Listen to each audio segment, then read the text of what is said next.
나의 책망을 듣고 돌이키라 라는 제목으로 하나님 말씀 증거하겠습니다. 우리 잠언 말씀은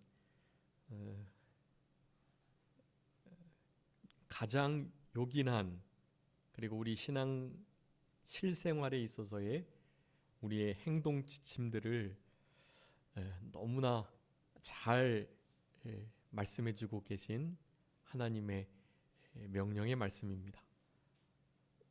이 잠언의 말씀을 한마디로 요약하자면 하나님의 지혜, 그 하나님의 지혜를 배우고 그 지혜대로 살아라 라고 할 수가 있겠습니다. 그래서 그 하나님의 지혜가 좀 단어 자체도 추상적이니까요. 그것을 어떻게 구체적으로 우리들에게 나타내 주실 것인가에 대해서 이 잠언 기자는 자신의 삶을 바탕으로 그렇게 기록을 하고 있습니다. 훌륭한 왕이었던 솔로몬의 잠언, 또 다윗, 모세, 이와 같은 이들이 다 잠언의 말씀들을 하였는데요. 그와 같은 말씀들을 모아서 주로 솔로몬의 잠언이라고 하겠고요. 또 다른 기자들이 좀 있긴 합니다만 그렇게 다 성령님의 감동을 따라서 기록된 우리가 실제로 생명 삼아서 지켜나가야 할 말씀이라고 하겠습니다.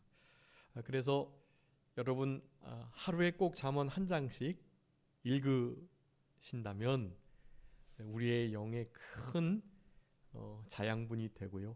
실제로 우리의 연약함과 또 죄 범하는 일을 이 잠언의 말씀이 아주 많이 해결을 하게 해주십니다. 여러분, 그러니까 1년에 12번 읽는 거예요. 잠언의 말씀을 하루에 한 장씩 읽으면 2월 같은 경우는 27일, 28일밖에 없으니까 2월 달에는 이제 힘을 써서 한 3, 4일 연말 앞두고 끝을 두고 이제 2장씩 그렇게 읽으면 넉넉히 읽어갈 수 있습니다. 30일째가 될 때는 31장까지도 2장을 읽고요. 그렇게 해서 잠언을 읽어가신다면 하나님의 지혜를 얻고 누리게 될 것입니다. 특별히 잠언 1장에서는 이 잠언을 기록한 이유를 설명해주고 계세요. 우리 성도님들께서 성도로서의 삶을 살아가는 모습이 그냥 그대로 있어요. 그러기에 하나님의 지혜로 이 땅을 살아가야 된다라는 것을 잠언의 말씀들을 읽으시면서 눈빛, 호흡, 말, 손짓, 발짓, 나의 행동, 특별히 나의 마음가짐, 그것을 어떻게 해야 할 것인가 잠언에 너무나 명확하게 설명하고 계시니 그 말씀들을 우리가 생명 삼아 명령과 훈계로 책망으로 채찍으로 이 말씀을 받아들이는 지혜로운 하나님의 지혜를 품고 살아가는 그런 우리 산정교회 모든 성도님들이 다 되셨으면 좋겠습니다. 그래서 이 하나님의 지혜는 곧 하나님을 경외함으로부터 온다라는 것이 잠언의 핵심이고요. 근데 그 하나님을 경외하는 것이 무엇인가를 이제 조금 살펴보겠고, 그렇게 하나님의 지혜가 하나님을 경외하는 자에게, 그리고 정직과 진실과 성실, 그리고 또 겸손함, 이런 것으로부터 하나님의 지혜가 얻어져요. 성경 우리 잠언 말씀을 이제 계속 그렇게 읽어보시면요, 그 하나님의 지혜를 어떻게 얻을 것인가가 그 방금 말씀드렸던 경외와 정직과 겸손, 이것으로 딱 맞물려 있어서 하나님의 지혜를 얻게 됩니다. 이 네 가지의 단어, 지혜, 경외, 겸손, 정직, 이 네 가지는요 또 상호 서로를 얻게 하고 누리게 하고 이런 관계가 돼요. 정직과 겸손이 또 경외함과 겸손이, 경외함과 정직이, 경외와 지혜가, 지혜와 정직과 겸손이 다 연관이 되어 있어요. 여러분 성경을 읽으시면서 그런 말씀들을 찾아보세요. 1월 달 읽으셨다면 1월 달 잠언 다 읽으셨으면 저에게 말씀해 주시고요. 그러면 제가 그 도표를 드리겠습니다. 그러면 내가 그 도표 중에 얼마나 그 네 단어의 상관관계를 찾으셨는지 한번 보시면 좋겠고요. 못 읽으셨다면 2월 달 읽으시면서 잘 찾아보셔가지고요. 그 관계들을, 구절들을 잘 찾아 보시면 좋을 것 같습니다. 그리고 나서 저하고 한번 제가 못 찾은 것도 우리 성도님들께 찾아보실 수도 있겠고요. 그렇게 해서 잠언 안에 숨겨져 있는 하나님의 지혜를 어떻게 누리고 얻을 것인가에 대한 아주 귀한 영적 통찰을 우리 선정교 성도님들이 얻으시고, 그 지혜는 경외와 정직과 겸손으로 얻어진다라는 것을 생각하시면서 그 네 가지의 단어를 항상 마음에 염두에 두시고요. 오늘 특별히 이 1장에서는 그것을 다 아우르지는 못하지만 그 가운데 정말 핵심 중의 핵심을 우리들에게 말씀해주고 계세요. 이제 이 잠언을 계속 읽으시다 보면은요, 그 하나님의 지혜는 다르게 얻어지는 것이 아니라 채찍과 꾸지람과 책망과 훈계와 경계로 얻어진다라는 것을 아주 많이 말씀하고 계세요. 그래서 오늘 본문도 그것을 강조하고 있고, 제발이지 여호와의 말씀, 진리의 지식, 특별히 하나님께서 강하게 책망하시는 그 훈계와 채찍질, 징계하시는 그런 아주 강한 명령의 그 말씀들을 좀 멸시하지 말고, 그것을 여호와를 멸시하지 말고라고 표현하고 계세요. 여호와, 그분의 말씀을, 여호와를 멸시하지 말고 나를 경외하라라고 말씀하세요. 네. 그러니까 하나님을 경외하는 자가 하나님의 지혜를 얻을 수 있는 거예요. 지혜가, 여호와를 경외함이 지혜의 근본이니까요. 네. 그것을 이 잠언은 우리들에게 교훈해주고 계십니다.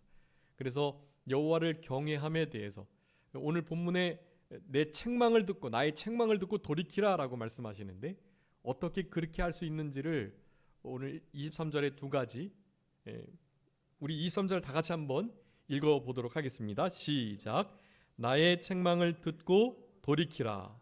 보라, 내가 나의 영을 너희에게 부어주며 내 말을 너희에게 보이리라. 아멘. 두 가지예요. 나의 영을 너희에게 부어줌으로, 또 하나는요, 내 말을 너희에게 보임으로, 그렇게 책망을 듣고 돌이키는 삶을 살아가도록 하시겠다라는 거예요. 그래서 이 두 가지 면들을 살펴보되, 먼저 이 책망은 1장 우리가 다 읽지는 않았지만 전체를 통해서 우리들에게 말씀하시는 것은 나의 명령, 훈계, 특별히 책망, 그것을 멸시하고 무시하지 말고 그 말씀을 생명 삼고 잘 들어라. 그러니까 오늘 이 시간에 살펴볼 아주 중요한 내용 중에 하나는 바로 이 징계, 책망에 대한 것이에요. 징계와 책망, 우리 성도님들의 삶 속에서 없었으면 좋겠고 안 받았으면 좋겠는, 특별히 자녀들은 부모님께 책망받고 회초리 맞고 그렇게 꾸지람 듣는 거 결코 좋을 수 없죠. 그런데 그것이 이 잠언의 말씀에 의하면 생명이 된다는 거예요. 그것이 하나님의 지혜를 얻는 아주 중요한 방편이고요. 그렇게 하나님의 지혜를, 훈계를 통해서 제대로 깨달아지는, 초다를 근실히 하면 회초리의 그 아픔이 자녀들에게 깊이 박혀서 죄를 떠나고 하나님을 사랑하고 하나님의 말씀을 생명 삼고 귀하게 여기는 그런 인생길을 걸어가는 자녀가 된다라는 거예요. 그러기에 우리도 하나님의 자녀이니까 하나님의 자녀로서 하나님께서 하시는 이 징계와 책망을 달게 받을 수 있는 우리들이 되었으면 좋겠고, 그런 책망은 우리 성도님들께서 기도하시면서, 여러분 기도하시면서 위로하고 또 긍휼을 불쌍히 여겨 달라고 하고 또 그저 사랑해 달라고 하고 그렇게만 기도하시면 안 돼요. 하나님 앞에 좀 성숙하게 하나님 저의 잘못을 깨닫게 해주시고 제가 모르는 부분들을 알게 하셔서 하나님의 그 준엄하신 징계의 말씀 앞에, 훈계와 책망의 말씀 앞에 좀 통회하고 애통하는, 자복하는 상한 심령이 되는 그런 일이 있게 해주십시오라고 기도하셔야 돼요. 하나님 앞에 자기를 부인하고 자기를 쳐서 복종시키고 자기 십자가를 지고, 여러분 그게 신앙생활이에요. 이 현재 기독교는 아주 잘못된 길로 가고 있습니다. 교회에서 그냥 자기만 위해달라는 거예요. 하나님 말씀을 통해서도 위로받고 그저 좀 안식을 누리고 그러기를 원하는 거예요. 그런데 여러분 진짜 신앙생활은 그거 아니에요. 그것은 기본이에요. 기본. 그 일을 우리 주님께서 이미 예수님을 처음 믿을 때 그 일을 우리에게 다 이루어 주셨고, 우리는 그 은혜로운 주님께서 우리를 얼마나 사랑하시고 얼마나 불쌍히 여기시고 얼마나 우리를 생각하시는지에 대한 아주 굳은 심지가 견고한 그런 마음 상태에서 이제는 그냥 칭의 받아서 천국 가는 정도가 아닌 그 칭의, 법정적 의에 맞게 실제적인 의를 이루면서 살아가는 성화의 삶을 살아가야 되는 거예요. 점점 더 거룩하게 우리 주님을 닮아가면서 주님께서 우리에게 명령하신 그 명령을 순종하면서 그렇게 살아가는 것입니다. 여러분, 그래서 이번 2021년 우리 산정교회 표어는 좀 힘들고 고되지만 그 그리스도의 흔적을 지닌 삶을 살아가는 것이 목표가 되는 거예요. 거기 아주 핵심적인 것은 자기 십자가를 지는 것입니다. 자기 십자가 지는 거 여러분 어려워요. 힘들고 피가 나고 고통스럽고 눈물 나고 아프고 그런 거예요. 그렇지만 주님이 그 길을 걸어가셨으니 우리로 하여금 그 길을 걸어오라고 하시니 우리는 능력을 지고 그 십자가 지는 일을 힘써 감당해야 됩니다.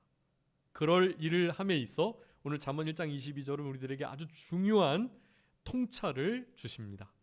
나의 책망을 듣고 돌이켜라. 자, 돌이키는 회개의 삶은요, 누군가가 명확하게 자기의 죄를 지적하고 진짜 따끔하게, 그렇지만 사랑하는 마음으로 그렇게 내 죄를 깨닫게 하고 그리고 그 죄를 지은 것이 얼마나 배은망덕한 것인지를 알게 할 때, 그럴 때 실제적으로 돌이키는 역사가 있어요.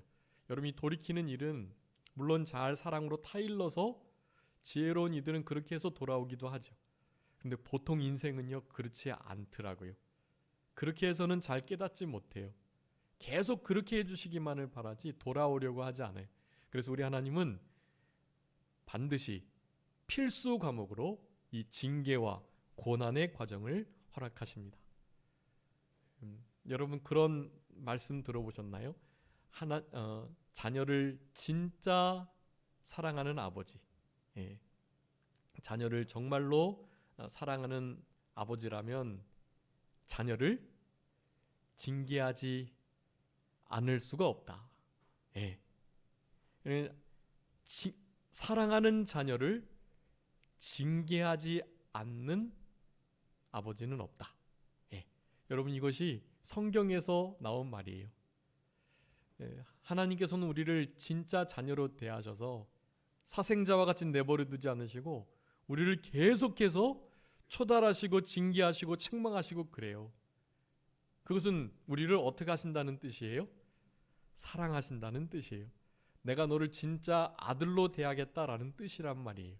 그렇기 때문에 성경에서 성경 말씀을 읽으실 때, 또 기도하실 때, 또 이렇게 하나님 말씀을 예배당에서 들으실 때, 물론 신앙생활 잘하셔서 복 받는 말씀, 그리고 그냥 애매히 고난을 당하셔가지고 진짜 마음이 찢어지는데 좀 위로하는 말씀, 그런 말씀을 들을 필요도 있고 그렇게 원하는 때도 있겠지만, 아주 많은 경우는 항상 하나님 앞에 이 책망하는 말씀으로 하나님 말씀을 듣는 것이 우리 신앙이 유익이 됩니다.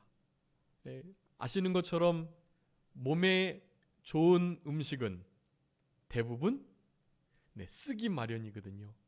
그렇기 때문에 이 하나님의 이 책망을 듣고 돌이키는 우리들이 될 수 있도록 좀 기도해 주셔야 돼요. 하나님, 내 귀가 순해져서 하나님의 책망의 말씀을 달게 받을 수 있도록 해주십시오.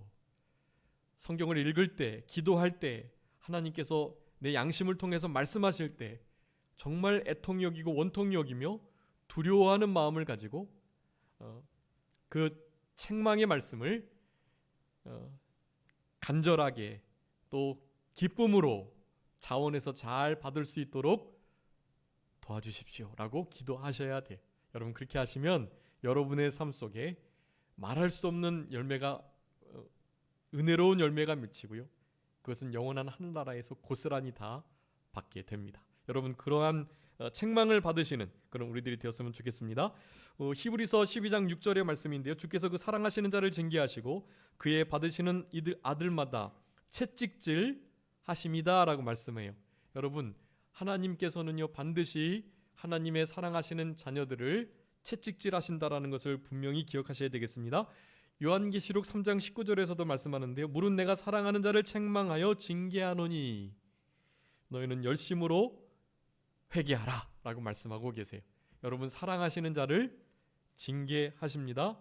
사랑하는 자녀를 징계하지 않는 아버지는 없다라는 것을 꼭 기억하시고, 나에게 오는 징계를 당연하게 여기시고 그 징계를 늘 듣고 받으셔서 돌이키시는 삶을 잘 살아가시는 우리들이 되었으면 좋겠습니다. 그 모든 책망받은 것, 훈계받고 징계받은 것들은요 반드시 빛들로 나타난다고 말씀하세요. 에베소서 5장 13절에 그러나 책망을 받은 모든 것이 빛으로 나타나나니 나타나지는 것마다 빛이니라 라고 말씀해요. 여러분, 책망받은 것이 무엇으로 나타난다고요? 빛으로 나타나요. 아주 중요한 말씀이에요. 그러니 우리의 삶 속에 책망이 늘 있을 수 있도록 그렇게 기도하셔야 돼요. 책망받고 날마다 담금질 당하고 우리의 신앙이 좀 벼러지고, 여러분 그런 삶을 살아가셔야 돼요. 그런 것을 목표로 하세요. 이제 우리 정도의 수준이면요 더 이상 이렇게 설탕물 먹고 그냥 오냐오냐 하시고 위로하시고 또 그렇게 사랑한다고 하시고, 여러분 이런 것은 진짜 어린 신앙을 가진 초신자들에게나 하시는 거예요. 여러분, 우리들은 그런 수준을 벗어나서 주님 닮지 못한 것을, 주님께서 맡겨진 사명을 제대로 감당하지 못한 것을, 하나님의 나라와 의를 먼저 구하지 못한 것을, 다른 사람들을 사랑하고 돕고 위하여 살아가지 못하는 것을, 다른 사람 짐 져주지 못한 것을, 그런 것들을 애통이 여기고 원통이 여기는 삶을 살아가는 것, 하나님께서 사실은 우리들에게 요구하는 것이다 라고 하겠습니다. 여러분, 그런 삶을 살아가시기가 좀 싫으실 수도 있지만 이번 한 해 목표도 그렇고 또 이제 이 때가 또한 그러하고, 이제 때는 옛날처럼 십자가만 걸어 놓으면 30명, 50명, 100명 뭐 하우스에서도 지하에서도 뭐 상가에서도 어디에서나 그렇게 모여드는 그런 시대가 더 이상 아니고요. 이제는 하나님의 말씀을 순종하고 예수님을 닮아가고 성령의 인도를 받아 살아가는 이들을 이 세상이 공격하는 시대가 된 거예요. 그러니 우리는 더 이상 그냥 낮은 신앙에 머물러 계시면 안 되고요, 날마다 하나님 말씀을 듣고 책망을 듣고 돌이키는 하나님의 여호와의 영이 날마다 부어지고 하나님의 말씀이 우리에게 분명히 보여지는, 여러분 하나님 말씀이 보여진다는 것은 사실은 우리 예수님 말씀이시기 때문에 말씀이 실체가 되어 육신이 되어 이 땅에 오신 바로 예수 그리스도를 닮아가는 것을 뜻하는 거예요. 영이 부어진다는 것은 당연히 성령의 인도와 주장을 따라서 진리 가운데로 인도하시는 그 인도를 따라 살아간다는 것이 되지요. 기본적인 의미가 그래요. 여호와의 영이 부어지고 하나님의 말씀이 날마다 우리에게 분명히 보여지는 이와 같은 역사로 말미암아서 책망을 듣고 돌이키는 큰 은혜가 우리에게 있게 되고, 바로 그 책망을 받아 돌이켜지는 그 역사로 하나님의 지혜를 우리의 삶 속에서 얻고 실현해낼 수 있다는 것을 우리들에게 말씀해주고 계시는 것입니다. 그래서 오늘 본문의 말씀을 통해서 두 가지, 나의 책망을 듣고 돌이켜라 라는 이 말씀을 이룰 수 있는 좀 구체적인 방법 두 가지를 먼저 짧게 살펴보고요. 그리고 그 책망의 핵심, 우리 잠언 말씀의 핵심, 바로 여호와의 지혜, 하나님의 지혜를 얻기 위해서는 바로 여호와를 경외함, 그것이 있어야 된다는 그 말씀을 증거하도록 하겠습니다. 먼저 여호와의 영이 부어짐으로 우리로 하여금 책망을 듣고 돌이키게 하신다라는 것을 우리에게 말씀하십니다. 아주 중요한 말씀인데요. 이사야서 11장 2절 3절 한번 읽어주세요. 이사야서 11장 2절 3절 말씀입니다. 그의 위에 여호와의 영 곧 지혜와 총명의 영이요 모략과 재능의 영이요 지식과 여호와를 경외하는 영이 강림하시리니 그가 여호와를 경외함으로 즐거움을 삼을 것이며 그의 눈에 보이는 대로 심판하지 아니하며 그의 귀에 들리는 대로 판단하지 아니하며. 아멘. 여러분 여기에 이것도 메시아 성경 구절 가운데 하나인데요. 우리 예수님, 메시아이신 그리스도이신 예수님께서 이 땅에 오셔서 어떤 사역을 하실 것인가, 그리고 그 사역의 핵심 중에 하나는 바로 이 여호와의 영이 우리 예수님께 임해서 이와 같은 본을 보이시겠다는 말씀을 하고 계시는 거예요. 여호와의 영 곧 지혜와 총명의 영. 자, 여기 여호와의 영이 우리에게 부어져서 책망을 듣는다고 그랬죠. 책망을 듣고 돌이킨다고 말씀을 하고 있습니다. 근데 그 여호와의 영은 어떤 영이라고요? 원래 지혜와 총명의 영이세요. 그 지혜와 총명의 영이 부어지니 당연히 지혜롭고 총명을 추구하면서 살아갈 수밖에 없는 거죠. 근데 그 지혜와 총명이 구체적으로 어떻게 추구가 되느냐? 다른 게 아니에요. 우리를 향한 채찍, 꾸지람, 징계, 훈계, 책망의 말씀을 듣는 것으로 나타나게 되는 것입니다. 예전에 한번 다른 교회에서 제가 예를 들었었는데요. 제가 처음 전도사 사역을 했을 때 거기에 주일학교 학생이 그런 말을 했어요. 이런 이제 유의 말을 이렇게 말씀을 전하니까 전도사님 이제 저 칭찬하지 마시고요. 칭찬이 독이 되고 책망이 훈계가 약이 된다고 하니까, 진짜 사랑하는 사람은 책망을 해준다고 하니까 그 어린 주일학교 학생이 말을 하는 거예요. 그때 한 4학년 됐던 것 같은데, 전사님이 이제 저한테 칭찬해주지 마시고요. 책망만 해주세요. 예. 너 책망하면 너 나 미워할 거잖아. 아니 미워하지 않고 달게 잘 받을게요. 그렇게 말을 했어요. 그런데 제가 책망을 했을 때 달게 받았을까요? 삐졌을까요? 응? 삐지고 토라지고, 그래서 막 먹을 것으로 달래주고 놀아주고 이렇게 해서 풀어주고 그랬어요. 그래서 그 말을 툭툭 하면 좀 머쓱해 하긴 하지만 여전히 그런 마음을 가지고 있다고 말은 해요. 그러면서도 실제로 책망받으면 가슴 아프고 또 눈물 나고 그러니까 토라지기도 하고 삐지기도 하죠. 그런데 참 어린아이 순수한 마음 같잖아요. 우리 성도님들의 삶도 그랬으면 좋겠어요.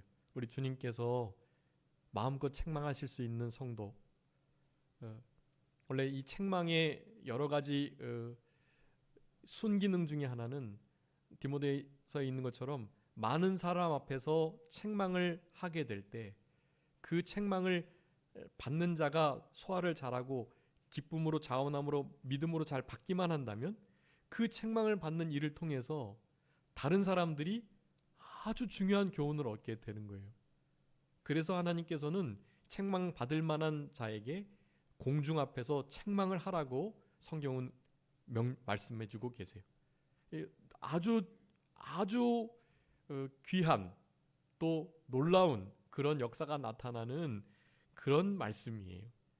그런데 그렇게 책망을 받을 만한 사람이 없기 때문에 이제 교회에서는 더 이상 책망이 없어졌습니다. 여러분, 참된 교회의 표지가 세 가지 있는데 뭔지 아시나요? 바른 말씀의 전파, 섞이지 않은 온전한 말씀 그대로의 말씀 전파. 두 번째는 정기적인 그리고 성경에 맞는 성례의 집행.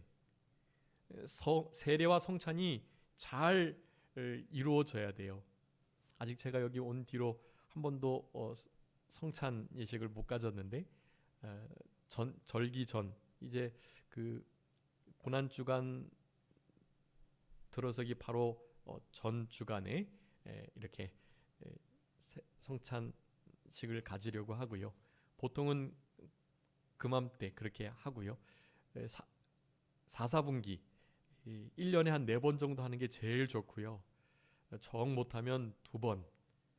진짜로 어려울 때는 그 고난주간 바로 전 주간 한 번 정도는 반드시 해야 해요. 아주 부지런하고 성경에 맞는 성경적인 이 성례를 집행하는 것이 바른 교회의 지표예요. 그리고 마지막 하나가 뭘까요, 여러분? 혹시 아시나요? 근실한 징계라는 거예요. 잘못하는 것에 대해서 분명하게 책망하는 징계가 있는 그런 교회가 참된 교회예요. 그런데 요즘에는 성례도 없어지고 성찬 그거 형식적인 거 뭐지 미사 드리는 것처럼 못하러 하느냐, 성경 말씀이 중요하지, 이런 교회가 있어요 실제로. 그리고 말씀대로 안 전하고 자기 생각을 썼고 여러 가지 예화를 썼고 또 세상의 가치관을 접목해서 그렇게 전하려고 해요. 그래야 뭔가 좀 오늘 새로운 걸 들었다, 좋은 말을 들었네 라는 생각을 하게끔 하니까요. 가장 문제가 되는 것은 징계가 없어졌다는 것입니다. 책망하고 징계하면 어떻게 하면 돼요? 다른 교회 가면 되죠. 여기만 교회인가요? 다른 교회 가서 책망받지도 않고 내가 나오는지 안 나오는지 무슨 일을 했는지 안 했는지도 모르는 많은 성도들이 있는 곳에 가서 신앙생활 그냥 하면 되죠. 그러니까 징계할 수가 없는 거예요. 근실한 징계, 하나님의 말씀에 맞는 성례의 집행, 그리고 바른 하나님 말씀의 전파. 여러분, 이것이 참된 교회예요. 근데 이런 교회의 지표가 다 무너진 시대를 지금 우리가 살아가고 있습니다. 그렇지만 아주 자연스럽고 또 막 이렇게 누구를 지목해서 막 이렇게 흔히 말하는 때리는 설교, 책망하는 설교, 그런 것 안 해도요. 우리 성도님들이 뭐 하실 때요? 기도하실 때요. 그리고 말씀 읽으실 때요. 내 양심이 누구의 말에 의해서 혹은 우연히 지나가는 극동방송을 통해서 내 양심이 감동받거나 찔림을 받으면 그 자리에서 즉시로 회개하고 다시는 그리 살지 않기를 결단하는 것, 여러분, 이런 자세가 필요한 거예요. 여러분, 우리에게 실제로 책망하는 이들이 진짜 우리를 사랑하는 자들이고요. 그런 이들이 우리의 진짜 선생이라고 할 수가 있겠습니다. 우리 성도님들께서 그런 위치에 계셔 주셔야 돼요. 다른 사람들을 진심으로 사랑해서 사랑의 마음으로 정말로 잘 책망해 주셔야 돼요. 누군가가 나의 잘못을 지적한다면 감사하는 마음으로 진짜 나의 은사다라는 생각을 가지시고 그를 위하여 귀하게 여기셔야 돼요. 여러분, 그런 관계가 우리 탄정교회에 늘 있었으면 좋겠습니다. 자, 여호와의 영을 부음받은 바로 우리 예수 그리스도께서 지혜와 총명의 영으로서 이와 같은 모든 우리 예수님은 사실은 책망을 받지는 않으셨지만 책망 받으신 일을 한 적이 없기 때문에 전혀 받으실 필요가 없지만 우리 주님께서 우리에게 이 지혜와 총명의 영을 받으신 우리 예수님께서 우리에게 다른 본을 보여주셨어요. 우리는 책망을 받으면서 지혜롭게 되고요. 당연히 지혜의 영이 우리에게 부어졌기 때문에 그 일도 가능한 것이죠. 그런데 우리 예수님께서는 그 뒤에 이사야 11장 2절 후반절에 나오는 여호와를 경외하는 영이 강림하시겠다라고 말해요. 여러분, 우리 예수님께서는요, 여호와의 영이 강림하셨는데 특별히 여호와를 경외하는 그 여호와의 영이 있었다라는 것입니다. 그래서 우리 예수님은 그냥 그 삶의 모습이 3절에 보면 여호와를 경외함으로 즐거움을 삼을 것이다 라고 말해요. 네, 여러분 아까 우리 주보에도 써놨는데 이 책망의 가장 핵심은요, 여호와를 멸시하지 않고 여호와 경외하기를 어떻게 해요? 즐거워해라. 우리 잠언 1장에서도 너희들 여호와 경외하기를 어느 때까지 즐거워하지 않겠느냐, 여호와 경외하기를 즐거워해야 된다는 것을 간접적으로 말씀하는 거예요. 29절에 말씀합니다. 너희가 지식을 미워하며 여호와 경외하기를 즐거워하지 아니하며 교훈을 받지 아니하고 책망을 업신여겼다. 29절 30절이 아주 중요한 말씀이에요. 여러분, 우리는 여호와를 경외하는 영을 받은 자들로서 여호와 경외하기를 즐거워하는 그런 우리들이 되어야만 합니다. 성령으로 말미암아 지혜의 말씀이 부어진다고 고린도전서 12장 8절에 말씀해요. 그러니까 우리는 여호와의 영, 즉 지혜와 총명의 영, 여호와를 경외하는 영을 받았기 때문에 책망하는 주님의 말씀을 잘 듣고 돌이키는 삶을 살아갈 수 있다라는 것을 말씀해주고 계십니다. 자, 두 번째는요, 여호와의 말씀을 보여주심으로 우리들로 하여금 책망을 듣고 돌이키는 그런 은혜의 역사가 있게 하신다라는 것입니다. 여기 여호와의 말씀은 지혜의 말씀이라고 말씀하고 계세요. 에스라 7장 25절에 내 손에 있는 내 하나님의 지혜를 따라, 그렇게 말해요. 내 손에 있는 하나님의 지혜, 그 율법책을 가리키는 거예요. 율법의 말씀이 곧 하나님의 지혜다라고 말씀하는 것이에요. 우리 누가복음 11장 49절에서도 우리 예수님께서 말씀하셨어요. 그러므로 하나님의 지혜가 일렀으되 내가 선지자들과 사도들 그들에게 보낼 것인데 그 중에 더러는 죽이고 또 박해하리라고 하였다라고 말씀해요. 하나님의 지혜가 일렀으되 구약의 율법의 말씀을 가리키는 거예요. 여러분, 하나님께서 우리에게 보이시는 것, 즉 여호와의 말씀을 보여주심으로 우리를 지혜롭게 하십니다. 그 여호와의 말씀이 무엇인지를 오늘 이제 다른 것 아주 많이 있지만 잠언 1장에서만 말씀을 드리는 거예요. 여호와 경외하라는 거예요. 내 교훈, 책망, 훈계 그거 업신여기거나 무시하지 말고 그 말씀을 잘 듣고 돌이켜라. 그것이 지혜이다. 그 지혜를 가지라고 말하는 거예요. 여러분, 책망할 때 가장 가져야 할 중요한 중요한 태도, 이것도 한번 중요하니까 한번 읽어보겠습니다. 우리 히브리서 12장 5절 말씀 한번 읽어주세요. 히브리서 12장 5절. 또 아들들에게 권하는 것 같이 너희에게 권면하신 말씀도 잊었도다. 일렀으되 내 아들아 주의 징계하심을 경히 여기지 말며 그에게 꾸지람을 받을 때 낙심하지 말라. 아멘. 여러분, 하나님께서 꾸지람하시고 징계하실 때 어떻게 하지 말라고요? 경히 가볍게 여기지 말고 또 꾸지람을 받을 때 어떻게 하지 말라고요? 낙심하지 말아라. 여러분, 두 가지. 업신여기고 멸시하고 무시하지 말고, 그리고 그 꾸지람을 받을 때 낙심하시면 안 돼요. 하나님이 나를 사랑해서 주시는 것이니 낙심하지 않고 그 꾸지람이 우리에게 올 때 그것을 가슴 아프게 듣고 그 말씀에 찔림 받아서 내 다시는 이런 일을 하지 않겠노라는 결심을 할 수 있도록, 뭐 그럴 수도 있지, 뭐 그것 가지고 이렇게까지 혼내시나 라고 생각을 하시면 안 되는 거예요. 계속 말씀하셨으니까 뭐 안 해도 되지, 뭐 잔소리처럼 하는데 뭐 어떻게, 이런 생각하시면 안 되는 거예요. 경히 여기고 홀대 여기고 그냥 무시하고 멸시하는 일을 하지 말라는 거예요. 잠언 1장에서는 그것을 지금 계속 말씀하세요. 제발 이제 내 진리의 지식, 나의 훈계와 나의 명령과 교훈, 나의 책망을 업신여기지 말라. 멸시하지 마라. 그것은 곧 나를 멸시하는 거다라고 말씀하시는 거예요. 그렇게 되지 않기 위해서는 두 가지 우리가 해야 할 것이 있습니다. 거기 7절하고 10절 말씀이 있는 것인데요. 먼저 지혜와 훈계를 멸시하지 않는 그 일을 해야 된다. 그 지혜와 훈계를 멸시하지 않기 위해서는요.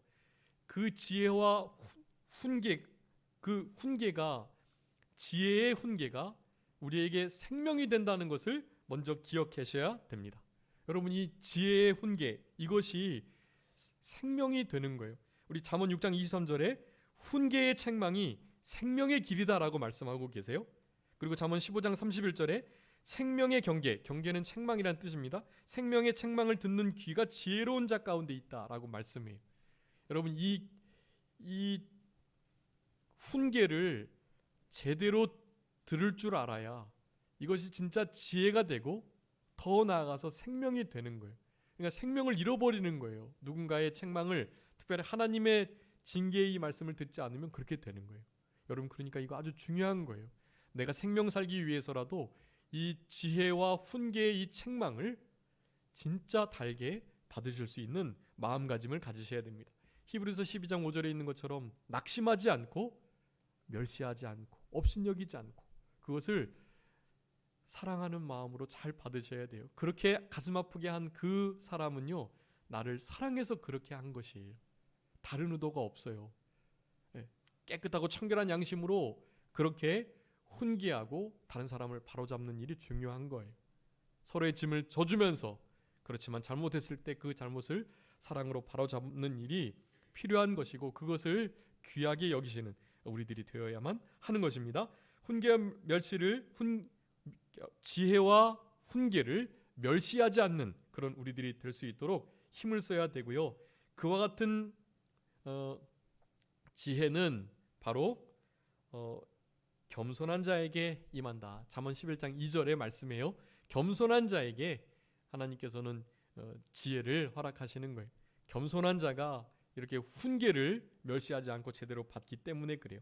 그러면서 구체적으로 10절에 악한 자를 따르지 말라고 말씀합니다. 여러분, 악한 자의 길을 걸어가니 하나님과 걸어갈 수 없죠.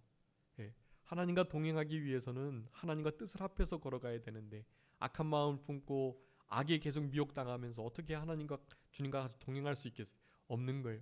악한 자의 길을 떠나는 것, 그것이 중요합니다. 자, 그렇게 되기 위해서는 바로 이 경외하는 이 삶이 우리에게 필요하다는 것이에요. 그래서 주보에다가 구절을 써놨는데요. 여러분, 그 구절들 잘 찾아서 읽으셔가지고 거기다가 잘 기록해 두세요. 그러면 이제 실제로 우리가 우리의 삶 속에서 여호와를 이 경외하는 것을 통해서 진짜 지혜와 훈계를 멸시하지 않고 지혜를 얻게 되고요. 그 지혜를 얻음이 바로 우리 하나님께로부터 오는 모든 은혜와 복을 받아 누리는데 필수적이라는 것을 깨닫게 되는 것입니다. 여러분, 욥기 28장 28절 말씀에 보면은요, 주를 경외함이 곧 지혜이다라고 말씀해요. 여러분, 경외가 곧 지혜예요. 우리 잠언에도 몇 번이고 지혜의 근본이 바로 여호와를 경외함이다라는 말씀을 계속하고 계시는데, 욥기 28장 28절에서 그렇게 분명히 말씀하고 계세요. 또 완전한 지혜는 잠언 2장 7절에 정직한 자에게 주신다. 아까 정직 그리고 겸손, 그것이 경외하며 지혜를 얻는 아주 핵심적인 단어라고 말씀드렸죠. 그래서 아까 잠언 2장 7절하고 잠언 11장 2절 말씀, 겸손한 자에게 지혜를, 정직한 자에게 지혜를 주신다는 것을 여러분 먼저 기억하시면서 여호와 경외하는 것을 즐거움으로 삼는 우리들이 돼야 되고, 잠언 16장 6절에 여호와를 경외함으로 말미암아서 악에서 떠나게 된다. 악한 자와 길을 함께 가지 않아야 되는데, 그러기 위해서는 여호와를 경외해야 돼요. 여러분, 여호와를 경외하는 게 무엇인지가 지금 아주 중요한데, 여호와 경외하는 것이요, 여러분, 그 단어 안에 크게 두 가지 의미가 있어요. 여호와를 사랑하는 것과 두려워하는 것. 근데 여러분, 그 두 가지만 있는 게 아니에요. 여호와를 경외한다는 것은요, 아까 잠언의 말씀을 읽었던 것처럼 여호와를 경외하는 것은 악을 떠나는 거예요. 악을 떠나는 것 자체가 여호와를 경외하는 것이 되는 거예요. 그러니까 말로만 하나님 사랑한다, 하나님 두려워한다 하시면 안 되고요. 여러분의 삶 속에서 죄가 끊어지고 악을 실제로 떠나는 것, 여러분 그것 자체가 여호와를 경외하는 것이라고 여러분 생각하셔야 됩니다. 잠언 16장 6절에 말씀했어요. 여호와를 경외함으로 악에서 떠나게 된다. 여호와를 경외하는 것은 다른 게 아니에요. 악을 떠나는 거예요. 그게 여호와를 진짜 사랑하고 여호와를 두려워하는 그런 참된 하나님 백성의 모습이다라고 할 수가 있겠습니다. 여러분 아까 악을 떠난다고 했는데 악을 떠나기 위해서는 악을 미워해야 돼요. 그래서 잠언 8장 13절에 여호와를 경외하는 것은 악을 미워하는 것이다라고 말해요. 자, 여호와를 경외함으로 악을 미워하고 악이 미워지니 악을 떠날 수가 있는 거예요. 그러기 위해서는 여호와 경외함이 필요한 거예요. 그래서 그 여호와의 경외함은 결국 하나님의 지혜에 이르게 되는 것입니다. 또 여기 시편 33편 18절 말씀에 보면은요, 이 하나님의 그 사랑, 하나님의 긍휼, 그 인자를 바라는 것, 그것이 경외라고 말씀하고 계세요. 하나님을 두려워하고 사랑하면서 그 인자를 바라는 자, 악을 미워하고 악을 떠나는 자, 여호와를 경외하는 것이다라고 할 수가 있겠고요. 시간이 없으니까 우리 이사야서 50장 10절 말씀 써주시고 또 시편 103편 이렇게 기록해 주세요. 여러분 이사야 50장 10절에는요 여호와의 이름을 의뢰하는 자가 여호와를 경외하는 자임을 말씀하고 계시고요. 시편 103편에는 아주 많이 나오는데요. 네 가지 나와요.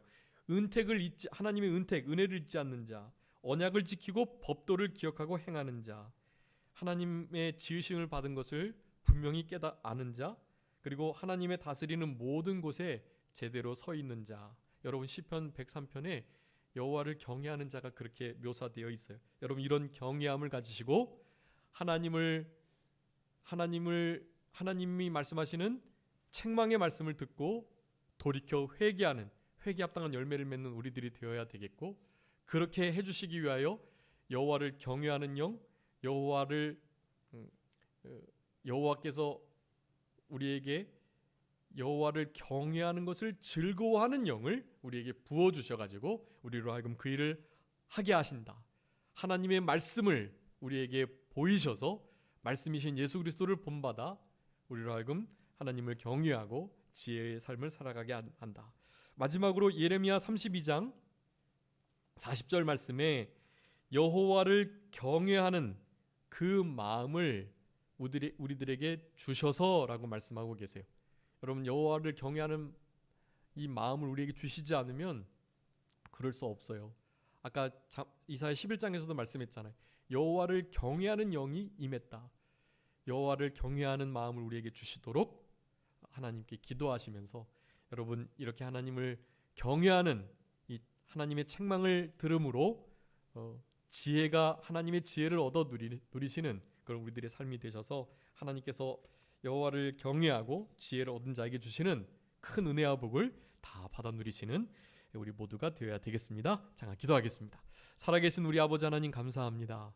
우리들에게 하나님의 책망의 말씀을 듣고 돌이킬 수 있는 귀한 믿음을 허락하여 주시기를 간절히 바라옵고, 모든 책망받은 것이 빛으로 나타난다 하셨사오니 우리 아버지 하나님 앞에 받은 모든 징계와 훈계를 빛의 열매로 다 바꿔낼 수 있는 우리들 되게 하여 주시고, 여호와의 영을 우리에게 부어주심으로 하나님의 여호와의 말씀을 우리에게 보이심으로 그와 같은 일을 가능케 해 주셨다 하셨사오니 그와 같은 역사로 여호와를 경외하는 귀한 복된 삶이 우리에게 있어서 여호와를 경외함이 우리의 보배가 되고, 또 여호와를 경외하는 자에게 주시는 큰 은혜와 복을, 여호와의 친밀함을 우리에게 늘 허락하여 주시기를 간절히 바라옵고, 특별히 여호와를 경외하는 마음을 우리에게 주셔서 여호와 경외하는 신앙으로 남은 때를 살아갈 수 있는 그런 우리들이